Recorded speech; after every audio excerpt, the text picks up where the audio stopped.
saya Alfarizky Ramadan. Di sini saya berperan sebagai pemimpin advokat.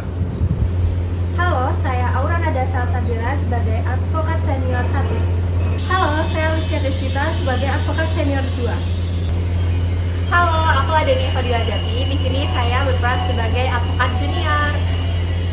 Halo, saya Atusan Sastika Safa. Di sini saya berperan sebagai finance.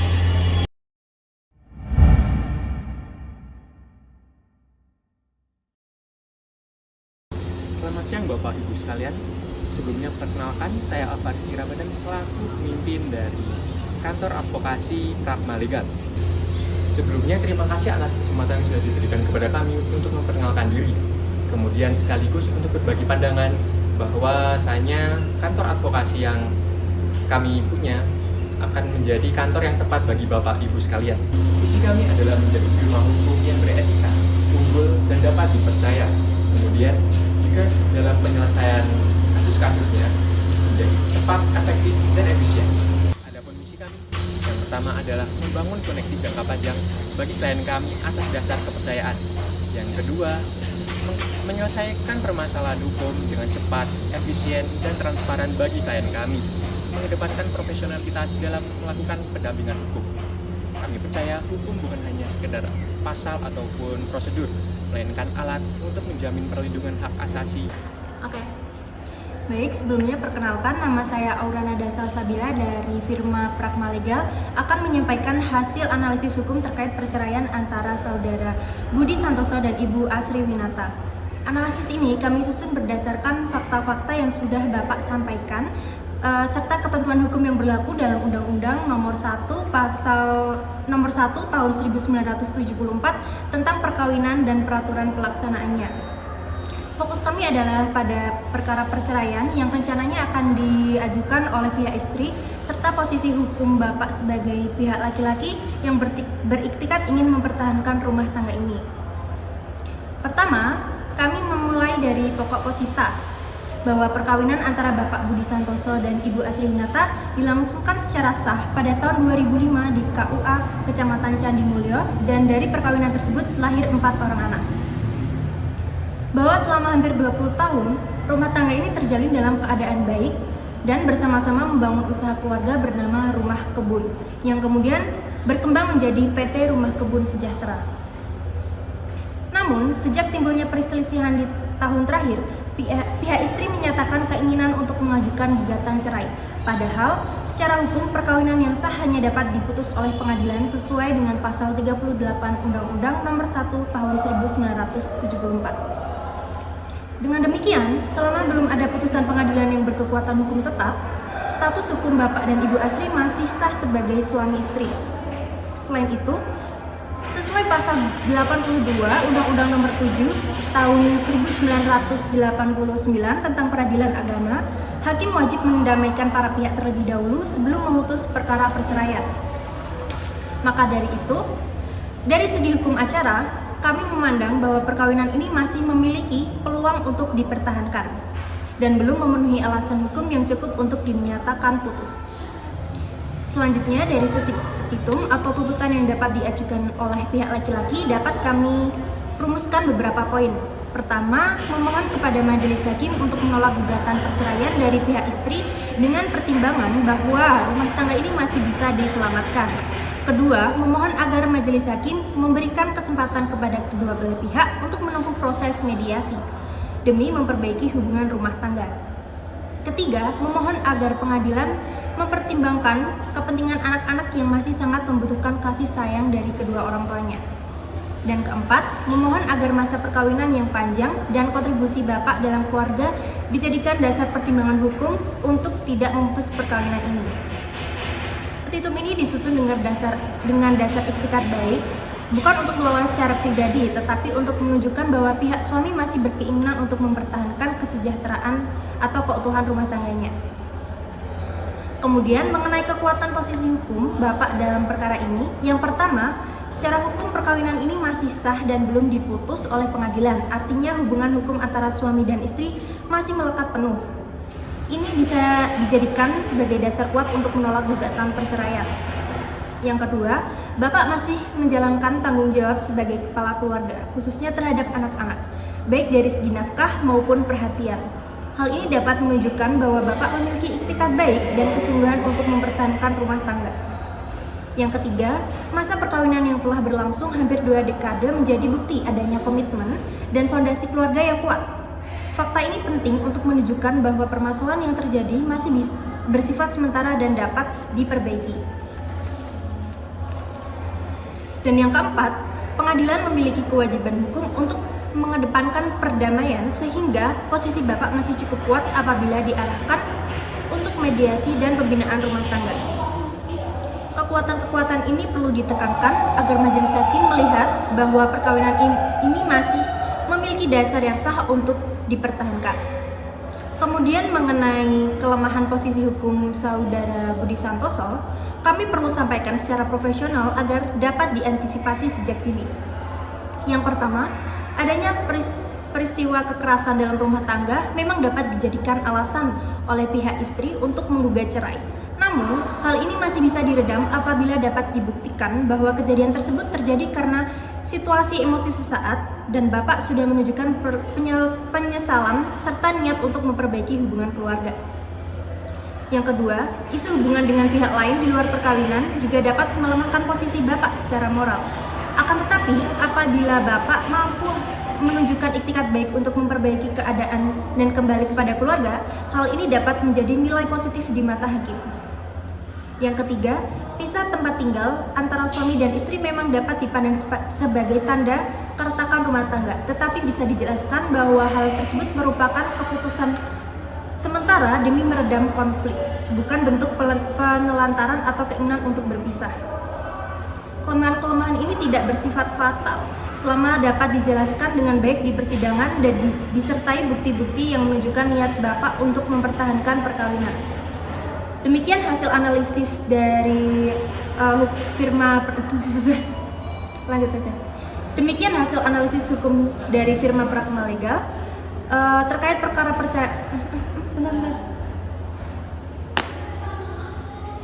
Demikian analisis hukum dari firma Pragma Legal terkait perkara perceraian ini. Untuk pembahasan lebih lanjut mengenai strategi hukum akan disampaikan oleh rekan saya berikutnya.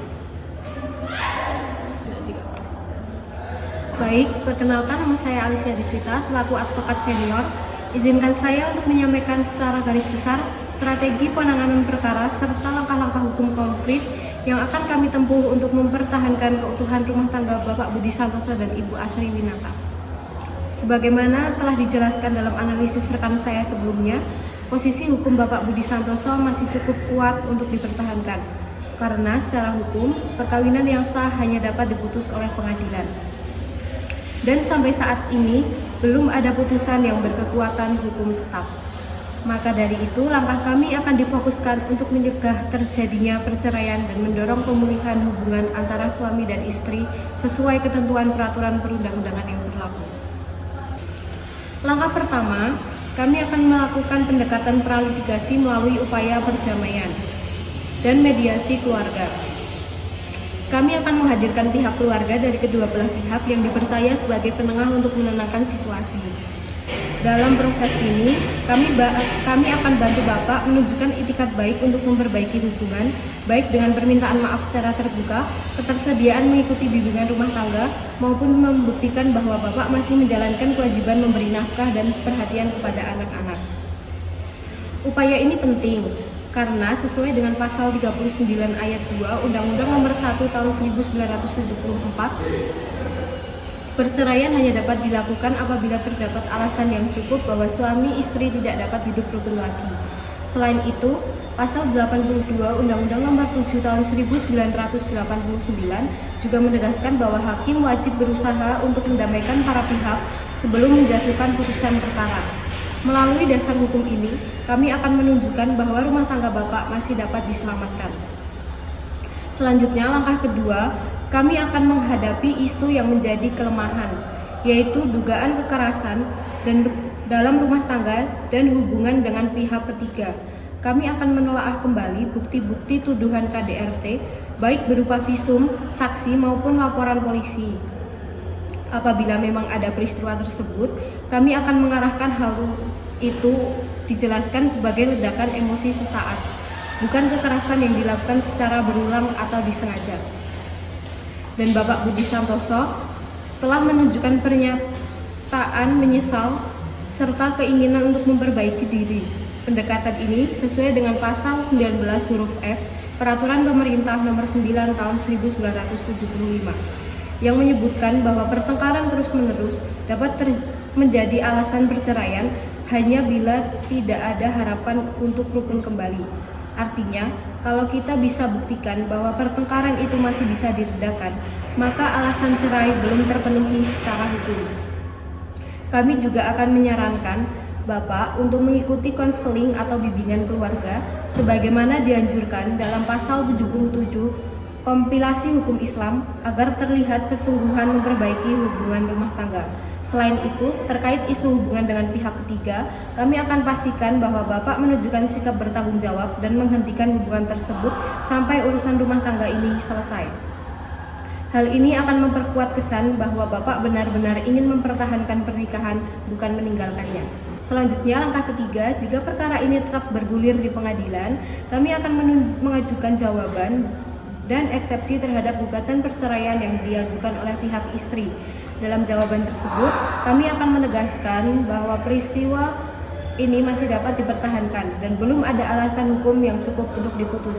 Kami juga akan mengajukan mediasi resmi di Pengadilan Agama sebagaimana diatur dalam Peraturan Mahkamah Agung Nomor 1 Tahun 2016 tentang prosedur mediasi di pengadilan pasal 4 ayat 1 yang menyatakan bahwa setiap perkara perdata wajib lebih dahulu diupayakan penyelesaian melalui mediasi. Dengan langkah ini, kami menunjukkan bahwa ikatan perkawinan masih secara sah dan masih bisa dipertahankan. Selanjutnya, langkah keempat, kami akan menunjukkan bahwa Bapak Budi masih menjalankan kewajiban sebagai kepala keluarga. Kami akan menyiapkan bukti-bukti berupa transfer nafkah, perhatian kepada anak-anak, dan tanggung jawab finansial. Langkah ini sesuai dengan pasal 34 ayat 1 Undang-Undang Nomor 1 Tahun 1974 yang menyebutkan bahwa suami wajib melindungi istri dan memberikan segala keperluan hidup berumah tangga sesuai kemampuannya. Dengan bukti ini, kami ingin membuktikan bahwa Bapak tidak menelantarkan keluarga sehingga alasan perceraian menjadi semakin lemah. Selanjutnya, langkah kelima, kami akan memastikan bahwa kepentingan anak-anak tetap menjadi prioritas utama. Kami akan mengajukan permohonan agar hak asuh dan nafkah anak diatur secara adil, tanpa mengorbankan keutuhan keluarga. Dasar hukum kami adalah pasal 41 Undang-Undang Nomor 1 Tahun 1974 yang menegaskan bahwa akibat perceraian harus mempertimbangkan kepentingan anak dalam pemeliharaan dan pendidikan mereka. Jadi, secara keseluruhan, strategi kami berfokus pada dua hal utama. Pertama, menahan gugatan perceraian secara hukum dengan membuktikan bahwa alasan yang diajukan tidak memenuhi ketentuan perundang-undangan. Dan kedua, mendorong rekonsiliasi rumah tangga melalui itikat baik, pembinaan, dan pendekatan kekeluargaan. Dengan landasan hukum yang kuat, mulai dari Undang-Undang Nomor 1 Tahun 1974, Peraturan Pemerintah Nomor 9 Tahun 1975, Undang-Undang Nomor 7 Tahun 1989, Peraturan Mahkamah Agung Nomor 1 Tahun 2016, hingga kompilasi hukum Islam. Kami meyakini bahwa rumah tangga ini masih layak dipertahankan. Demikian garis besar strategi hukum yang akan kami jalankan dengan langkah yang terukur, itikat baik, dan bukti nyata dari pihak Bapak Budi Santoso. Kami optimis perceraian ini dapat dicegah dan keutuhan rumah tangga Bapak Budi Santoso dapat dipertahankan. Yang terhormat Bapak Budi Santoso, perkenalkan, nama saya Adenia Fadila Jati selaku advokat junior dari firma Pragma Lega. Saya dan tim siap membantu Bapak dalam menangani perkara gugatan perceraian yang diajukan oleh Ibu Asri Winata di Pengadilan Agama Magelang. Saya akan menjelaskan rancangan surat kuasa dan langkah-langkah hukum pembelaan yang akan kami lakukan apabila Bapak menunjuk kami sebagai kuasa hukum. Pada surat kuasa ini, Bapak Budi Santoso selaku pemberi kuasa memberikan kuasa kepada kami untuk mewakili, membela, dan melakukan tindakan hukum yang diperlukan dalam menangani perkara gugatan perceraian yang diajukan oleh Ibu Asri Winata. Kuasa khusus yang akan kami berikan meliputi: 1. menghadiri setiap persidangan baik mediasi maupun pemeriksaan pokok perkara. 2. Menyampaikan jawaban terhadap gugatan yang telah diajukan oleh penggugat. 3. Memberikan bukti dan saksi yang akan meringankan posisi si tergugat. 4. Melakukan upaya hukum berupa pembelaan terhadap tuduhan KDRT dan perselingkuhan.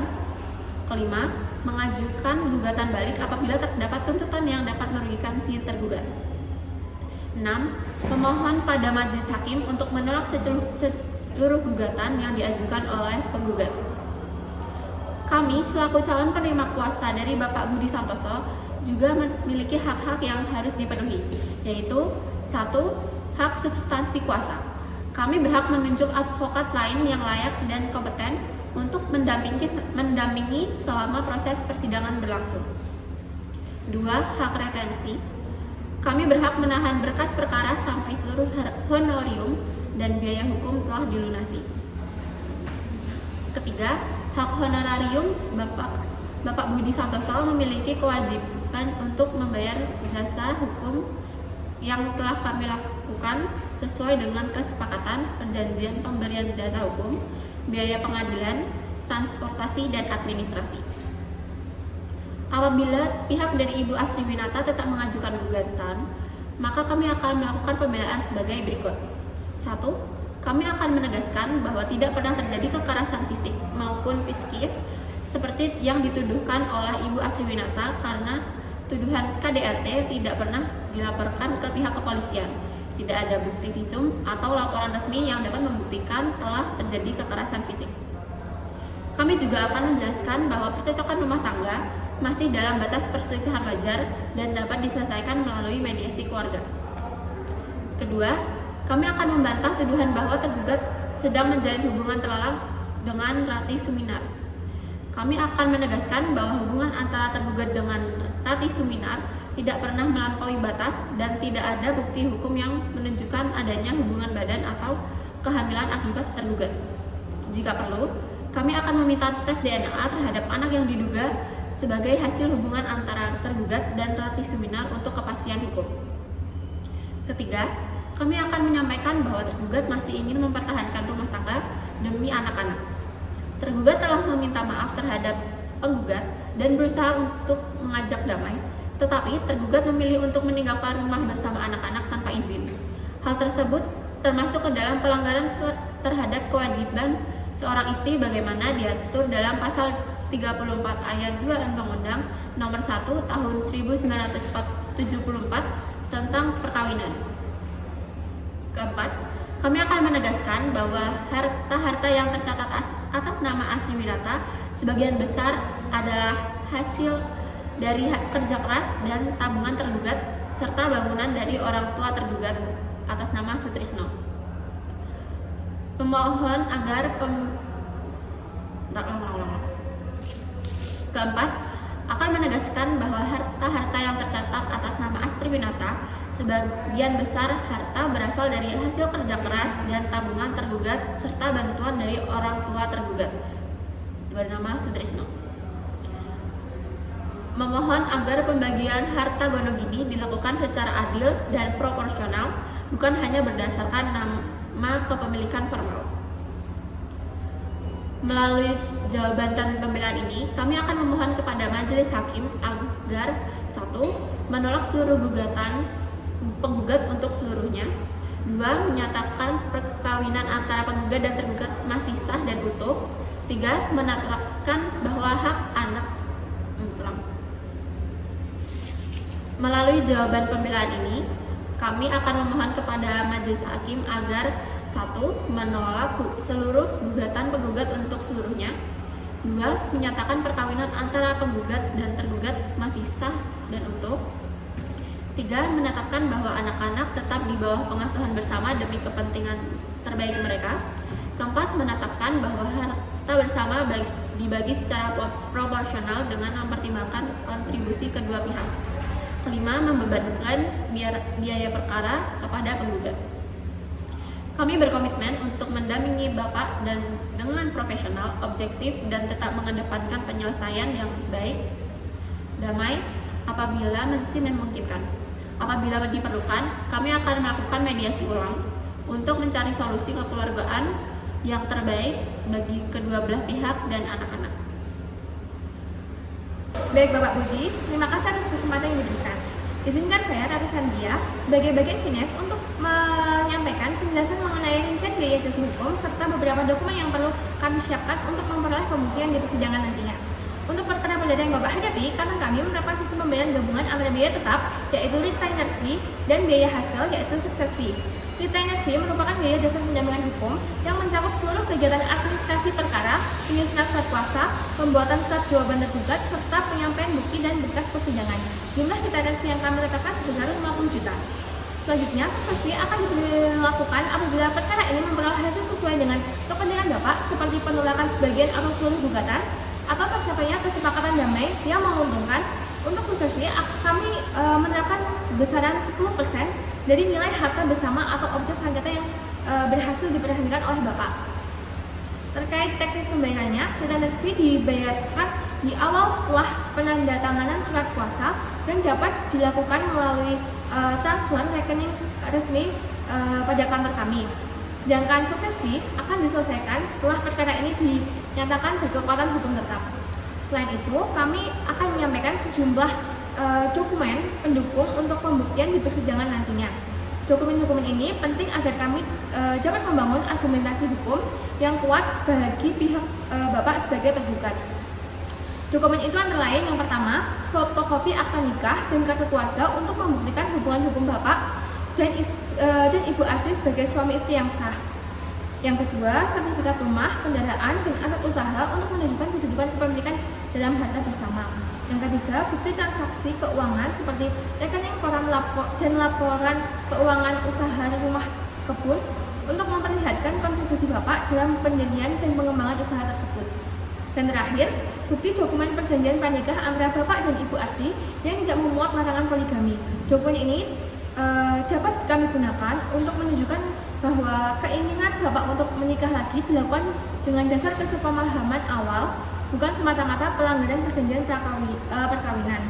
Dokumen-dokumen tersebut nantinya akan kami kumpulkan, analisis, dan akan kami ajukan sebagai alat bukti di persidangan. Terima kasih.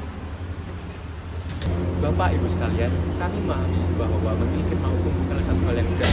Tapi di sini kami ingin memberikan komitmen bahwa setiap klien yang kami terima akan dilayani dengan sepenuh hati, berdedikasi, dan penuh dengan tanggung jawab. Terima kasih atas perhatian Bapak dan Ibu sekalian. Sekali lagi, kami bukan hanya bekerja untuk menyelesaikan perkara, namun kami akan mendampingi Bapak Ibu sebagai mitra yang strategis dalam menyelesaikan masalah dari pencegahan hingga akhir. Terima kasih.